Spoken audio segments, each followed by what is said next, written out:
Tétrapharmakos, l'émission de Liberté FM en quête du bonheur de la connaissance. Bonjour à toutes et à tous, je suis ravi de vous retrouver pour ce nouvel épisode dans lequel nous remontons aux origines d'un texte fondateur dans sa forme grecque, la Bible des Septante. Comment et pourquoi les écritures hébraïques ont-elles été traduites en grec dans le monde hellénistique et que nous racontent les sources anciennes sur cet événement décisif ? Pour explorer cette naissance, j'ai le plaisir de recevoir Laurence Vianès qui nous guide à travers un témoignage essentiel, la fameuse lettre d'Aristée à Philocrate, récit aussi fascinant que problématique qui met en scène la traduction de la loi juive à Alexandrie sous l'égide du pouvoir des Lagides, celui des Ptolémées. Récit qui sera repris, modifié, enjolivé par de nombreux auteurs postérieurs.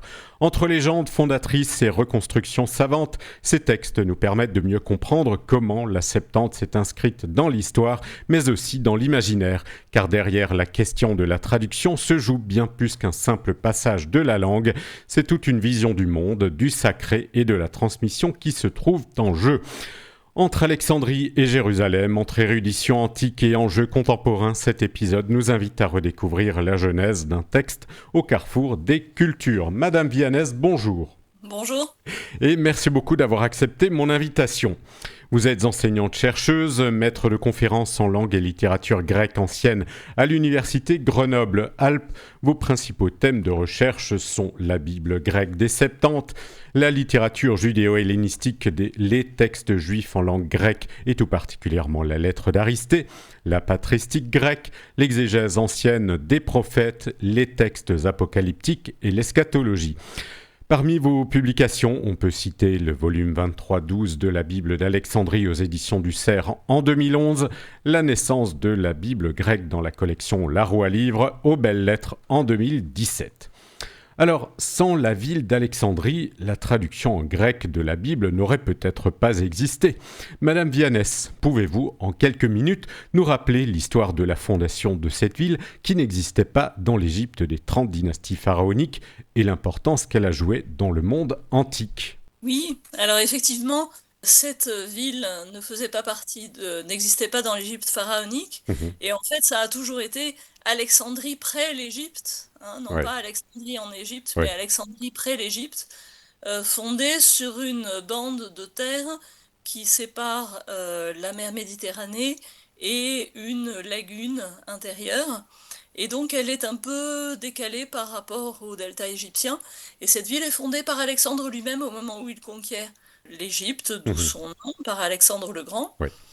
Et ça sera ensuite la ville capitale des successeurs d'Alexandre le Grand, les Lagides, et pour toute l'Antiquité, la ville capitale de l'Égypte, une ville qui est à l'époque romaine, en tout cas, sera devenue gigantesque, grand centre théologique avec une immense conscience d'elle-même également, une immense fierté d'elle-même, et probablement le centre intellectuel le plus brillant du monde méditerranéen, Après à Athènes. l'époque romaine également, à Ouais. l'époque romaine dans l'Antiquité tardive également.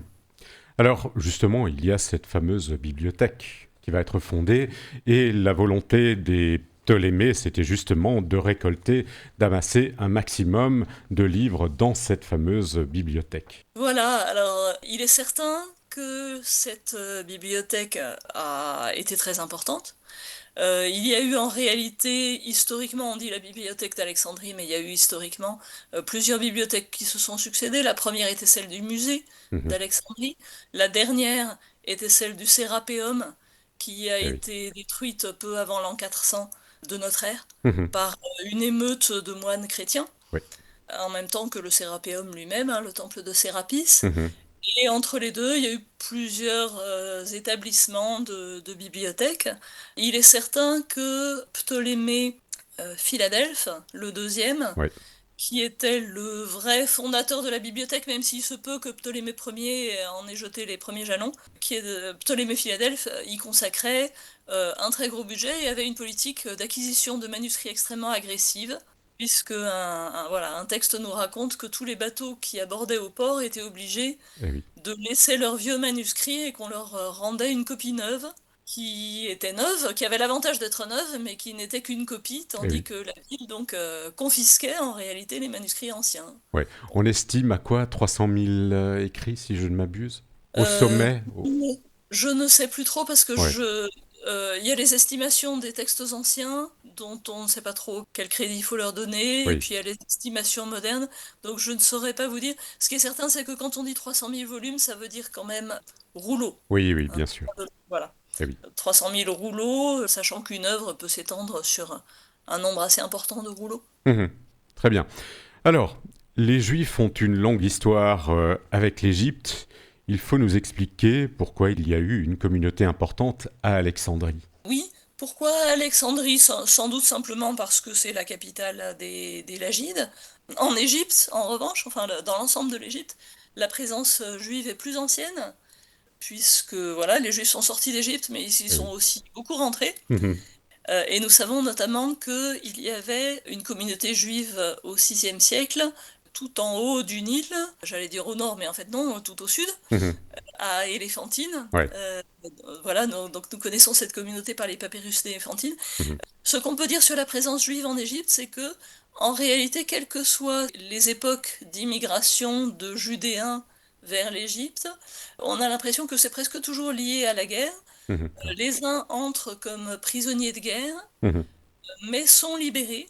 Il y a très peu d'esclaves juifs, voilà, Ouais. pour une raison X ou Y. Et d'autre part, beaucoup de juifs entrent comme militaires. Hein. On n'a pas l'habitude, si on considère, je sais pas, les juifs européens du 19e siècle, on n'a pas l'habitude de voir les juifs comme des militaires. Mais à cette époque-là, les juifs sont un peu comme les Suisses, des gens qui habitent des montagnes peu fertiles et qui donc vont gagner leur vie un peu Mhm. ailleurs dans le monde D'accord. en se retrouvant comme mercenaires.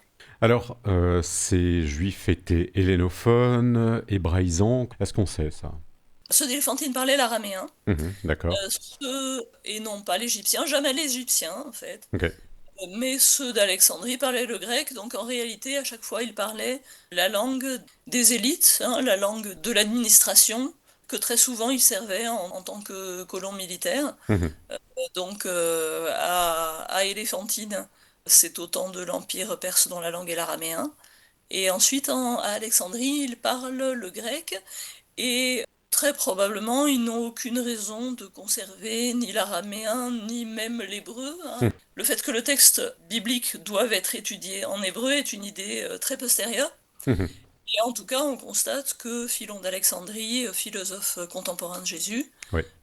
passe toute son œuvre à écrire sur la Bible, et très nettement ne connaît de l'hébreu que les mots vraiment indispensables, ou de quoi interpréter les différents prénoms, voilà. Et d'où la nécessité ou le besoin de traduire la Bible hébraïque justement en grec. Peut-être, peut-être pas, parce que vous avez lancé aussi un autre sujet qui est la Bible d'Alexandrie. Oui. Et donc, voilà, une des grandes questions de notre époque, c'est pour quelle raison la Septante a-t-elle été faite? Mhm. La raison traditionnellement donnée, c'est pour enrichir la bibliothèque Et d'Alexandrie, oui. sans aucun rapport avec la communauté juive, même si la lettre d'Aristée nous dit quand même qu'il Mhm. y a eu une cérémonie d'acceptation, de validation Ouais. par la communauté juive d'Alexandrie. Après, il faut bien avouer que l'utilisation liturgique de la Septante dans les lectures de la synagogue, Mhm. elle est complètement attestée. On a du mal à l'adapter parce que tout simplement on a du mal à dater les origines du culte de la synagogue, Mhm. du culte synagogal, mais au moment où les synagogues existent, il est certain que des synagogues lisaient la Septante, et même pendant très longtemps, et même jusqu'à l'époque de Justinien qui essaye d'interdire ça. Mhm. Les Euh, synagogues, c'est après la chute du temple en 70. C'est bien ça. Pas forcément. Pas D'accord. forcément, parce qu'en réalité, les synagogues, c'est la seule chose qui peut donner une vie religieuse à des juifs qui sont loin du temple. Mhm. Oui.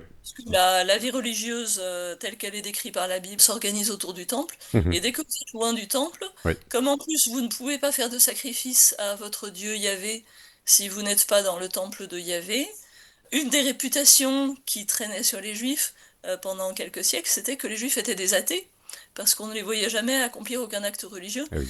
Et donc la synagogue, c'est une invention de diaspora. Je ne me risquerai pas Mhm. à essayer de dater ça. Mais de toute façon, Jésus va à la synagogue.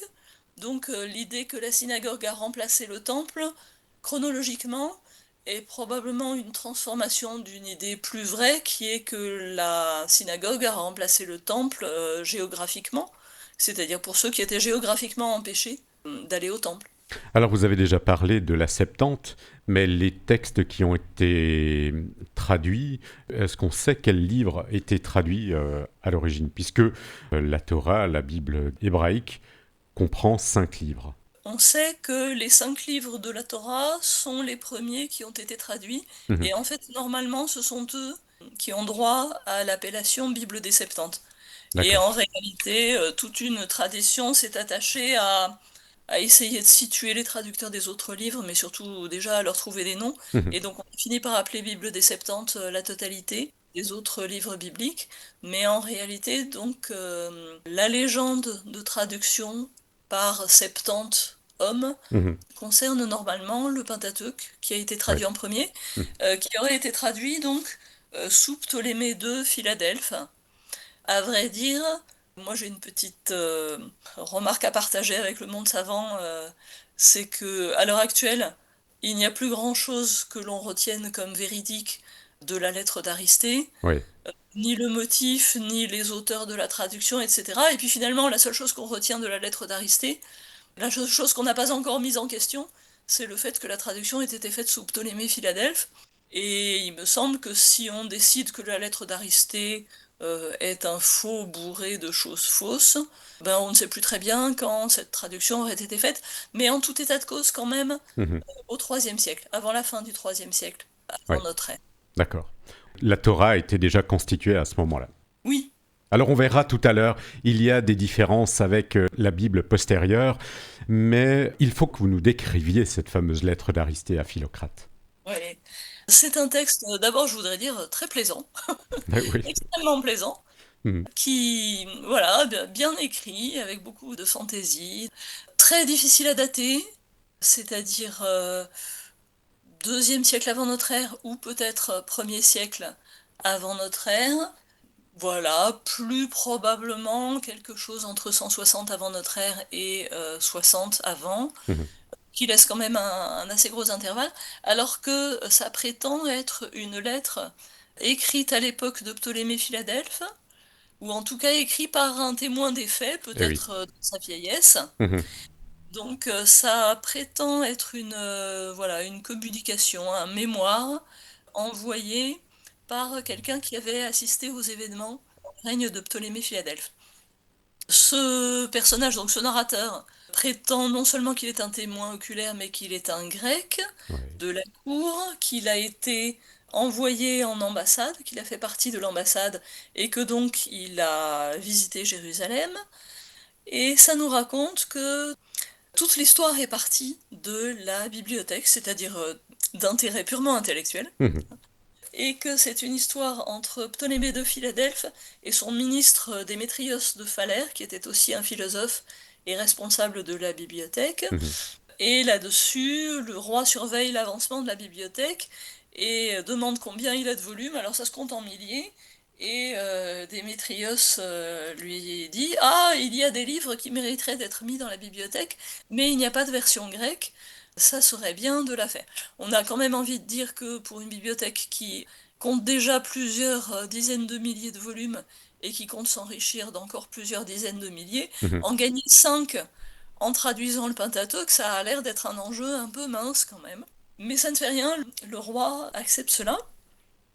Et alors, ce qui rend la lettre d'Aristée assez plaisante, c'est que vous avez des foules de hors-d'œuvre, hein, de petits morceaux qui nous emmènent folâtrer un petit peu en dehors de l'intrigue principale. Donc le roi envoie des cadeaux, alors les cadeaux sont décrits. Mhm.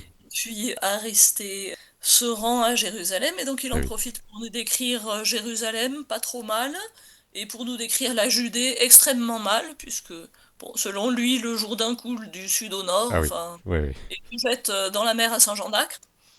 Et puis il décrit son entrevue avec le grand prêtre, auquel Éléazar. Éléazar, voilà. Pourquoi le grand prêtre? Oui, voilà, pourquoi est-ce qu'il faut une ambassade auprès du grand prêtre?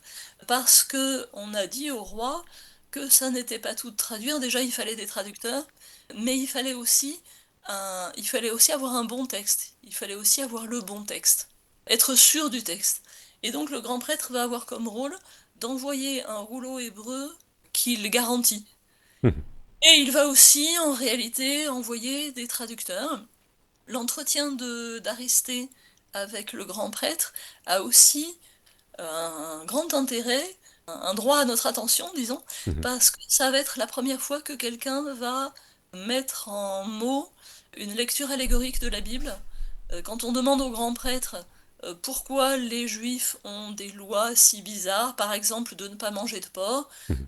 il répond c'est parce que c'est un animal qui se roule dans la boue, et donc cela signifie qu'il ne faut pas fréquenter des hommes impurs. Hein, il ne D'accord. faut pas manger de lapin parce ça signifie qu'il ne faut pas non plus fréquenter des hommes semblables à tous ces animaux qui sont impurs. Mhm. On ne mange pas de rapace parce qu'il ne faut pas être rapace, voilà, quelque chose Ok. comme ça. Et donc c'est très intéressant, même si le grand prêtre, lui, ne dit pas que ça soit le vrai sens, hein. Il faut à la fois ne pas manger de porc et ne pas fréquenter des hommes impurs. Mhm. Et puis l'ambassade revient avec donc 72 hommes qui sont envoyés par le grand prêtre parce qu'ils connaissent à la fois l'hébreu et le grec. Il représente 6 membres de chaque tribu, au nombre de Voilà, 12. les 12 tribus, Ouais. qui en réalité étaient probablement à peu près impossibles à reconstituer à l'époque. Mhm. Mais voilà, 72 parce qu'ils sont 6 par tribu, mais il y a d'autres références bibliques associées, soit au chiffre de 72, soit au Mhm. chiffre de 70 en réalité. Ouais. Et puis, ils arrivent chez le roi les reçoit pendant 7 jours, et donc on a une scène de banquet qui est très grecque, avec un petit jeu des espèces de devinettes, voilà, un petit jeu Ouais. de questions-réponses philosophiques. Mhm. Et le roi va ensuite les envoyer traduire, et de façon très curieuse, d'une façon qui là aussi a été insuffisamment interrogée, sans doute, il va les installer sur l'île de Pharos, Mhm. qui est en face d'Alexandrie, Ouais. et qui délimite le port d'Alexandrie. Et donc c'est sur cette île que les traducteurs vont se réunir et traduire en comparant leurs opinions à chaque fois pour aboutir à un accord. Mhm. Ils traduisent les 72 tous ensemble Oui. par consensus. Oui. Et puis la scène finale, c'est la grande réunion des Juifs d'Alexandrie Mhm. sur l'île de Pharos, où on leur donne la lecture, et là c'est comme dans le livre d'Esdras, c'est comme dans le Deutéronome, on leur donne la lecture, et ils approuvent, et décident de ne rien changer au texte. Et cette traduction se fait en 72 jours également.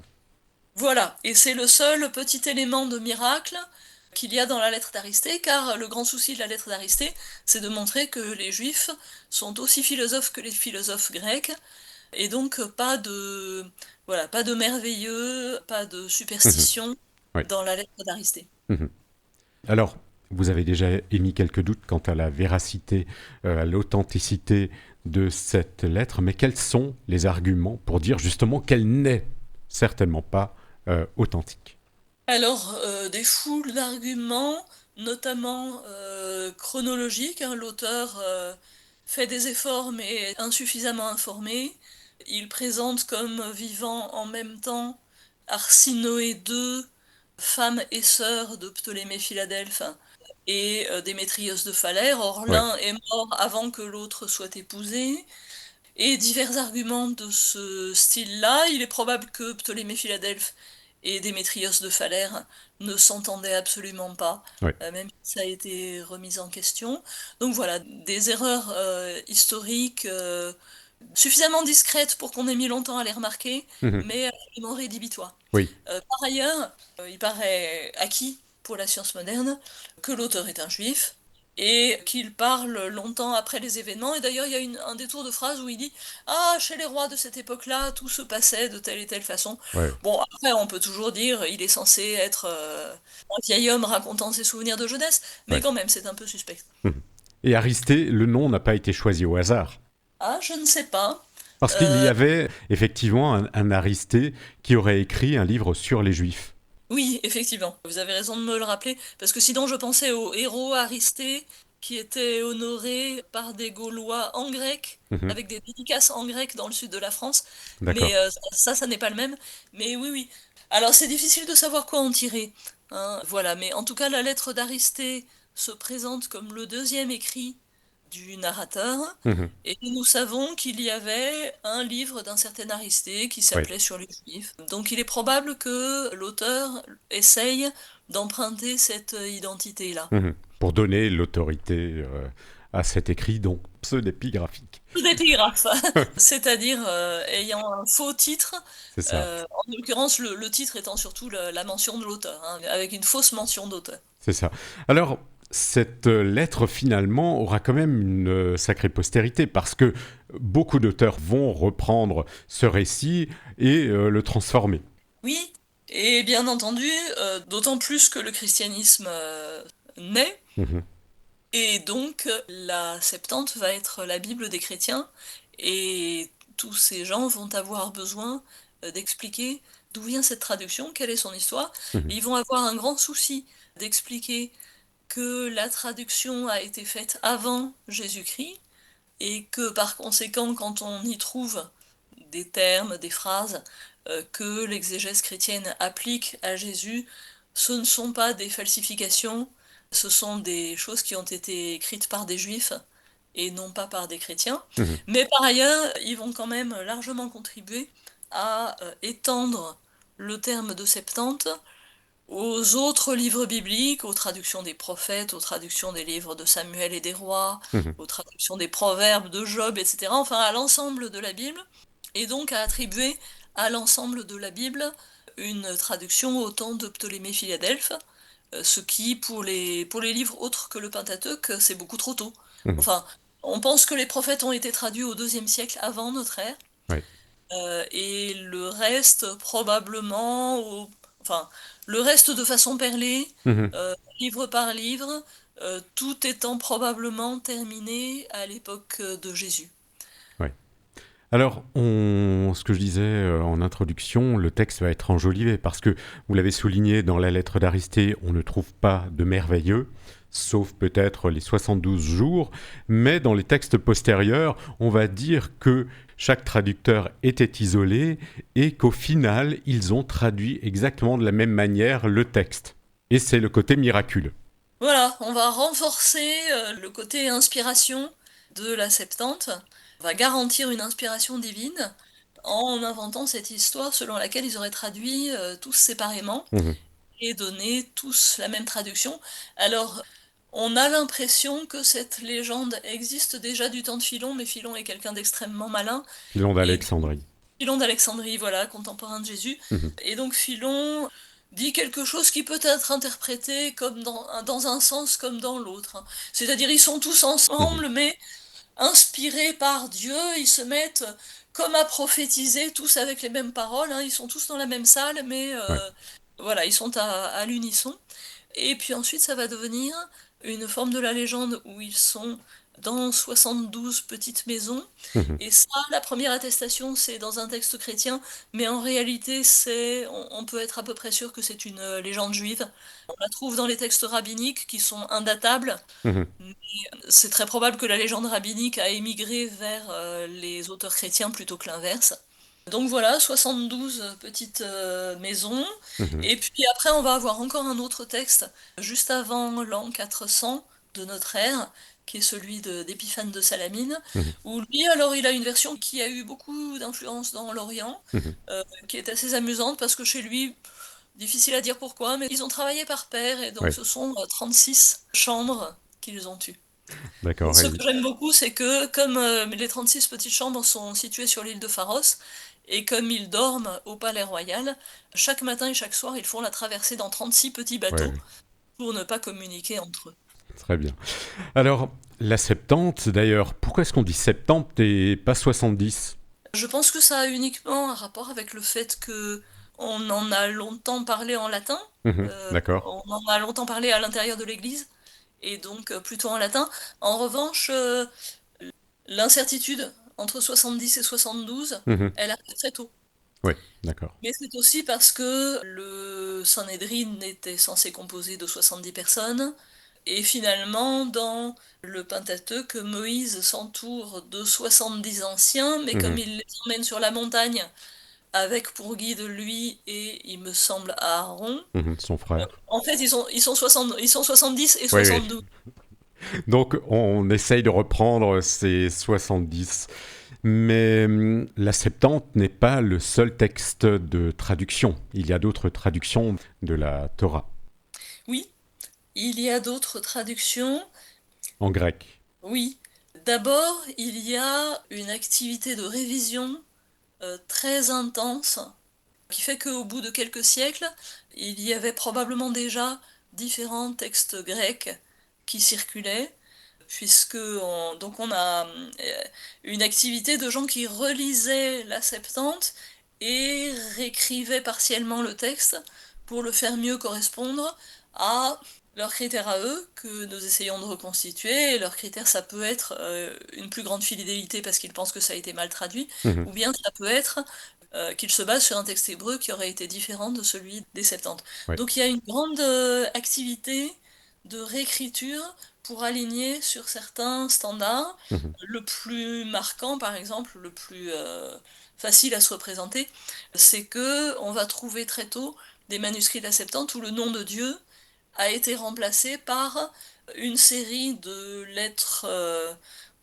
grecques, mais qui en fait imitent les lettres hébraïques. Mhm. Et le nom de Dieu a été rendu réellement illisible. Le Hein, tétragramme, en fait. le tétragramme, voilà, Ouais. qui est remplacé dans la Septante par Kurios, le Seigneur, Mhm. euh, a été remplacé dans ces manuscrits. Donc Kurios est remplacé dans ces manuscrits D'accord. par quatre lettres qu'on peut lire en grec, mais qui ne donnent aucun sens connu, et D'accord. qui sont en fait les imitations de quatre lettres hébraïques. Donc voilà, donc ça a été rendu volontairement illisible, et il y a d'autres manifestations de ce genre de correction. Et puis, plus tard, semble-t-il, il y a eu des traductions véritablement autonomes. La traduction d'Aquila, qui a été une traduction juive et très utilisée par les juifs. Ok. J'ai dit tout à l'heure que Justinien avait voulu empêcher les juifs de lire la Septante, c'est le contraire. Il a voulu empêcher les juifs de lire Aquila et Ah, les obliger à recommencer à lire la Septante. d'accord. La Septante que certains n'avaient jamais abandonnée d'ailleurs. Hein. Mhm. Et puis après, on a d'autres traductions, mais là, on est tributaire du travail du très grand exégète chrétien Origène, Mhm. de la première moitié du IIIe siècle, Ouais. qui a réuni tout ce qu'il pouvait comme traduction, et en fait qui a fait un travail donc à nouveau de validation de la Septante, et de correction éventuellement de la Septante. Mhm. Et il a réuni tout ce qu'il trouvait comme traduction, y compris éventuellement des traductions qui sans lui seraient peut-être restées complètement confidentielles, Mhm. hein. Y compris des traductions qui auraient été retrouvées de son temps par des trouvailles archéologiques dans une jarre, etc. Donc ça devient après voilà la triade des autres Ouais. traducteurs qui vont alimenter des notes de bas de page ou des notes de marge dans les manuscrits de la Bible. Ça va être Aquila, Symmaque et Théodotion, Ouais.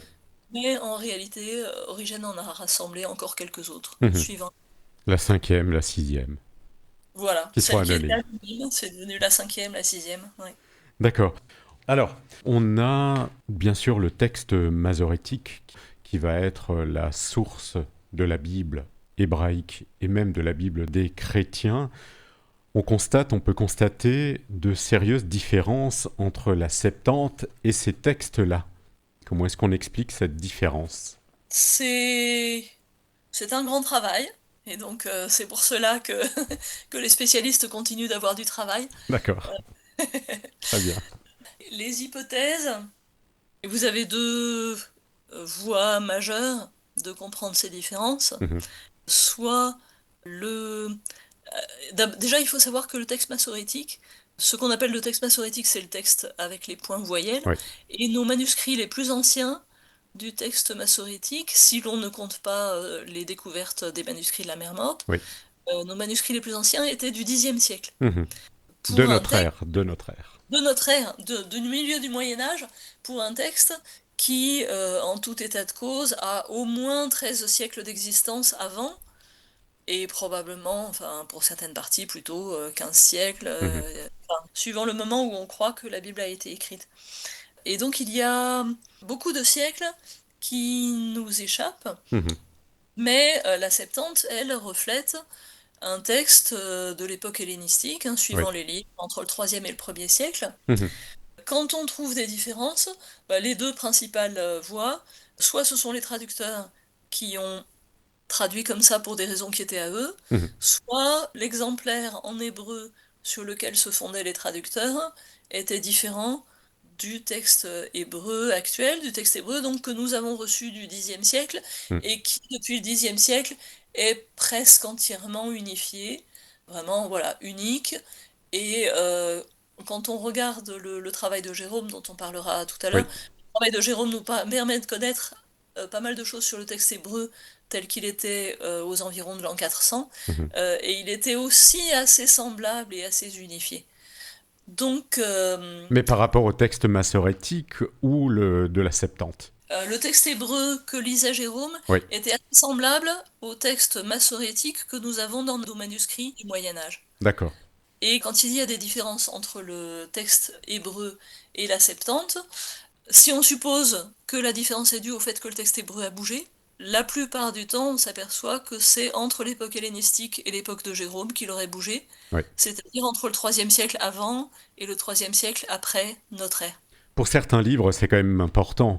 C'est entre 10 voire 25% de texte en moins dans la Septante. Voilà, le texte de la Septante, pour Ézéchiel notamment, est plus court d'un quart, ce qui est absolument énorme. Mhm. Dans Job également. Dans les Proverbes, le texte grec est nettement plus long, mais il n'est pas certain. Enfin, ça peut être un phénomène, ça peut être disons, une méthode de traduction qui tend vers l'expansion. On n'est Mhm. pas très clair. Et puis, vous avez des choses extrêmement intéressantes concernant l'ordre des matières. Oui. Alors, le plus frappant, donc c'est un certain nombre de livres, pas très nombreux, mais notamment Jérémie, Mhm. où l'ordre des chapitres est complètement différent. Ah oui. Apparemment aussi Ézéchiel, mais l'ordre des chapitres a été réaligné sur le texte hébreu. Voilà, on a des indices qui nous font penser qu'il y avait au moins 2 chapitres qui étaient déplacés dans Ézéchiel. Mais dans Jérémie, si je vous lis l'ordre des chapitres de la Septante, Mhm. on a d'abord de 1 à 25, si on prend les numéros du texte hébreu, Oui. puis de 32 à 51, puis 26, 29, 31, 30, etc. Mhm. D'accord. Voilà, l'ordre des chapitres est complètement bouleversé. Mhm. D'accord. Et alors, vous avez déjà évoqué la découverte des manuscrits de la mer morte, qu'on appelle communément les manuscrits de Qumran. Qu'est-ce que ces manuscrits-là ont apporté par rapport à la Septante pour la compréhension de la rédaction? Alors, pas de la traduction, bien sûr, mais du texte d'origine. Alors, ils nous ont apporté ces manuscrits découverts à partir de 1945, de Mhm. 47, pardon, Oui, la plupart à Qumran, mais certains autres dans quelques autres lieux des environs de la mer Morte. oui.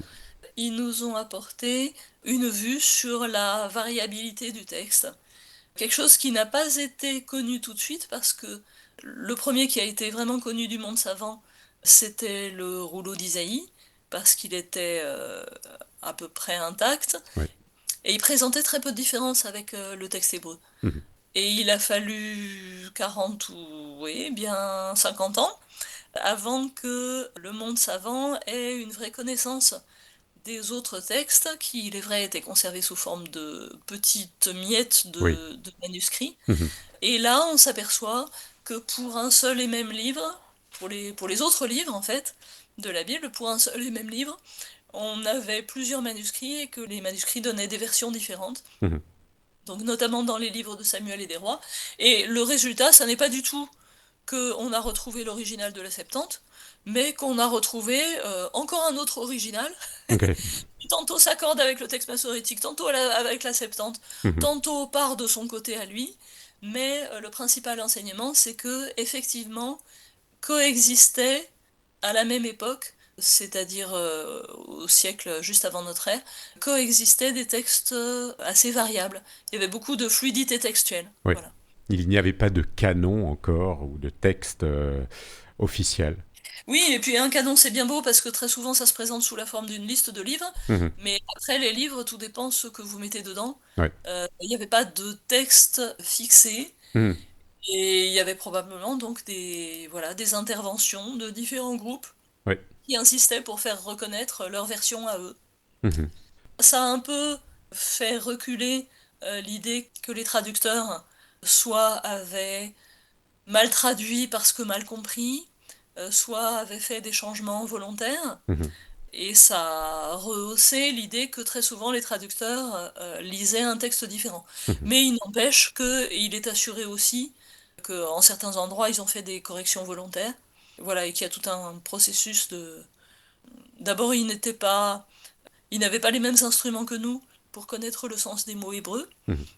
Et puis, ils avaient certains buts Mhm. à poursuivre, certains buts à eux. Oui, oui. Et donc, certaines différences s'expliquent réellement par la volonté des traducteurs. Mhm.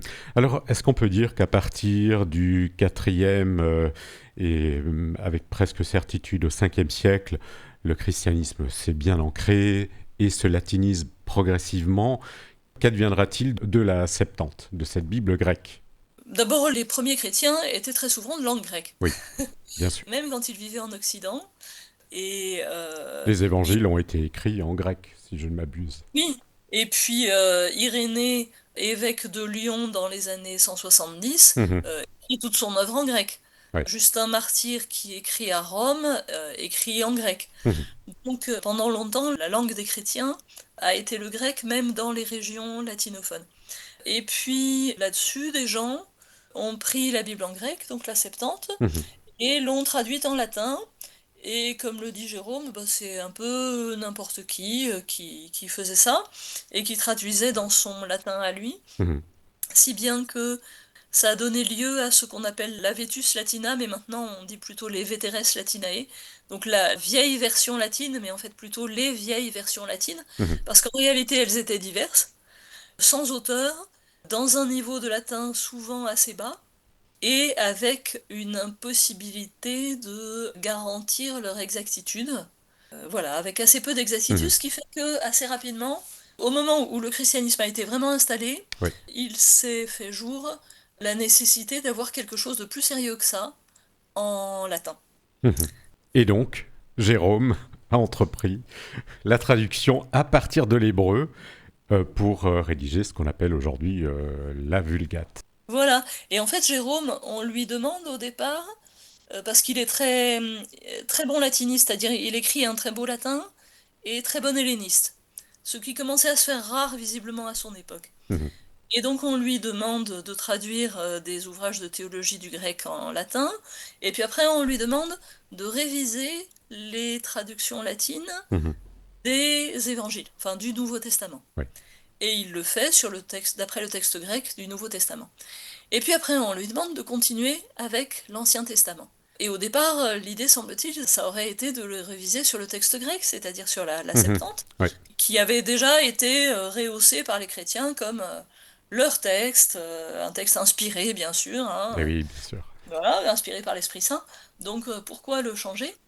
Et Jérôme cherche quel est le bon exemplaire de la Septante pour pouvoir vérifier la traduction latine et Mhm. la certifier, Oui.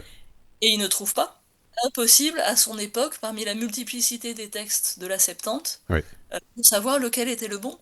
Il n'a rien à quoi se raccrocher, alors que les Juifs, visiblement, eux, à cette époque, ont déjà Mhm. unifié leur Ok. texte hébreu. Et c'est de là que part l'idée de Jérôme de traduire d'après l'hébreu.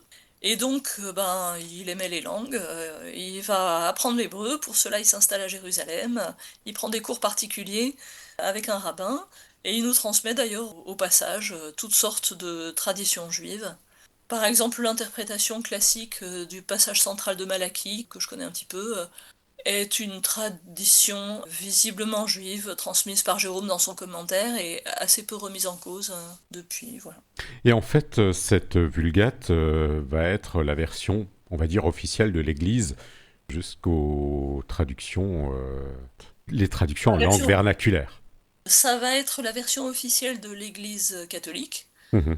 Jusqu'à et Vatican II ou... je ne suis pas une grande spécialiste de D'accord. ces choses-là. Il me semble que jusqu'à Vatican II, toute traduction de la Bible se devait de prétendre être faite sur la Vulgate, où se devait de prétendre, toute traduction catholique de la Bible Mhm. devait prétendre être conforme à la Vulgate, D'accord. sinon faite sur la Vulgate, et c'est aussi ce qui a fait la nouveauté de la Bible de Jérusalem, Mhm. à laquelle beaucoup reprochent à l'heure actuelle de suivre encore trop la Vulgate ou la Septante, Mhm. mais qui à l'époque avait comme caractéristique d'être faite d'après l'hébreu et de prendre en compte les nouvelles découvertes, Mhm. la recherche en langue sémitique, etc. Oui. Alors, qu'est-ce qu'il advient de la Septante, de Alors, l'usage de la Septante? Elle disparaît?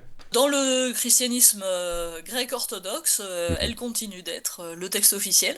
Mhm. Dans le christianisme de langue grecque, qui, jusqu'à la fin de l'Antiquité, est le christianisme le plus brillant, le plus dominant, hein. Mhm. Voilà, et les Grecs, comme ils font depuis des siècles, se préoccupent assez peu de ce qui se passe au plan intellectuel dans le domaine latin, même si il semblerait quand même que Jérôme était un intellectuel suffisamment renommé Mhm. pour que même les commentateurs grecs aient un petit peu pris en compte ses travaux. D'accord. Alors, quel intérêt de lire encore la Septante aujourd'hui? D'ailleurs, elle n'est pas encore retraduite entièrement aujourd'hui. Vous avez contribué à cette traduction. Je crois que l'édition n'est pas encore arrivée au terme. Quel intérêt de traduire cette Septante aujourd'hui? Alors, c'est donc la Bible de la plupart des églises orthodoxes d'Orient, donc des Grecs orthodoxes, et les différentes communautés orthodoxes nationales ont des Bibles, ont des traductions nationales fondées sur la Septante. Et donc quand on a ces écarts qui peuvent être assez importants entre le texte hébreu et le texte septante, la Bible officielle des églises orthodoxes suit le sens de la Septante et non pas le sens de l'hébreu. Mhm.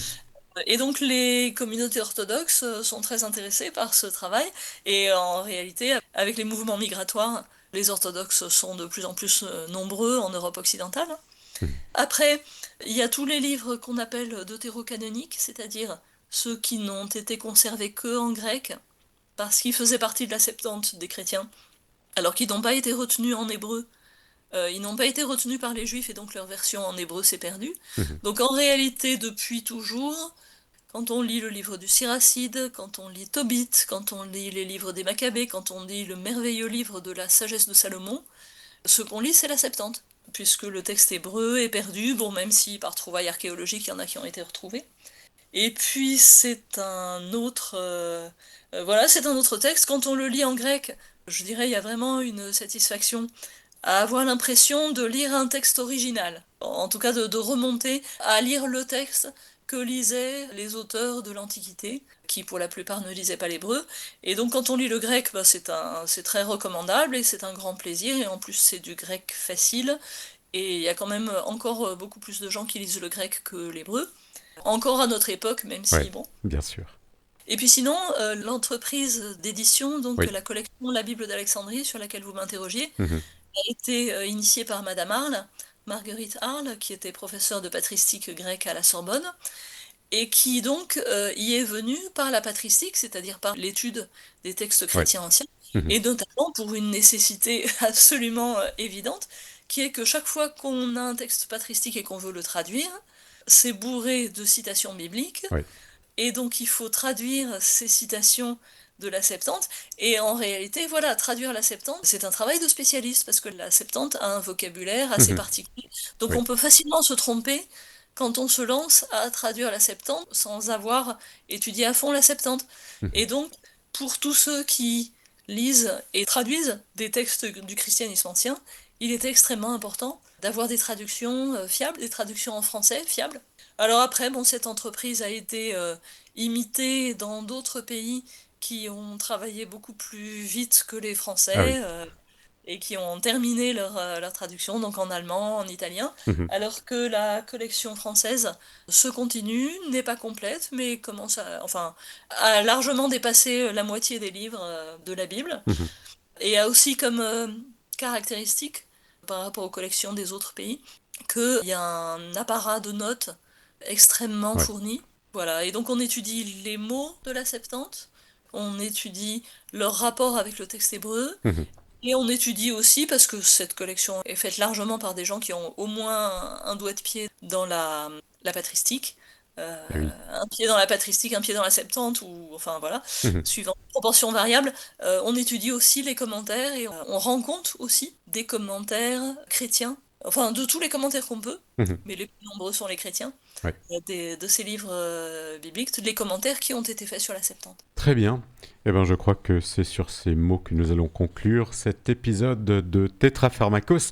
Un immense merci, Madame Vianès, pour la clarté de vos éclairages et de nous avoir guidés à travers cette histoire fascinante de la naissance de la Bible grecque. Si cet échange, chères auditrices, chers auditeurs, vous a donné envie d'aller plus loin, je ne peux que vous recommander la lecture de son ouvrage qui prolonge et approfondit ces questions avec une grande richesse. Vous pouvez bien sûr réécouter cette émission ou la podcaster directement sur le site de la radio, mais aussi nous suivre sur les principales plateformes de podcast.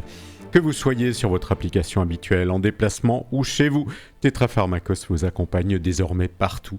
N'hésitez pas à vous abonner, à laisser une note ou un commentaire, c'est une manière simple et précieuse de soutenir l'émission et de la faire connaître. Et puis, si cet épisode vous a intéressé, vous pouvez aussi la partager autour de vous à celles et ceux que ces questions de transmission, de traduction et d'histoire des textes pourraient toucher. Je vous donne rendez-vous très bientôt pour un prochain épisode en compagnie d'Hélène Vial, maître de conférence de latin à l'université Clermont-Auvergne, avec elle nous quitterons les rivages de l'Antiquité biblique pour explorer un autre monument de la littérature ancienne, l'œuvre d'Ovide. Métamorphose, poésie, exil, nous entrerons dans un univers où les mythes se transforment et où l'écriture elle-même devient un lieu de passage et de création. N'oubliez pas, Tétrapharmakos, c'est comprendre et s'en réjouir. Merci beaucoup, Madame Vianès, et au revoir. Merci à vous. Au revoir.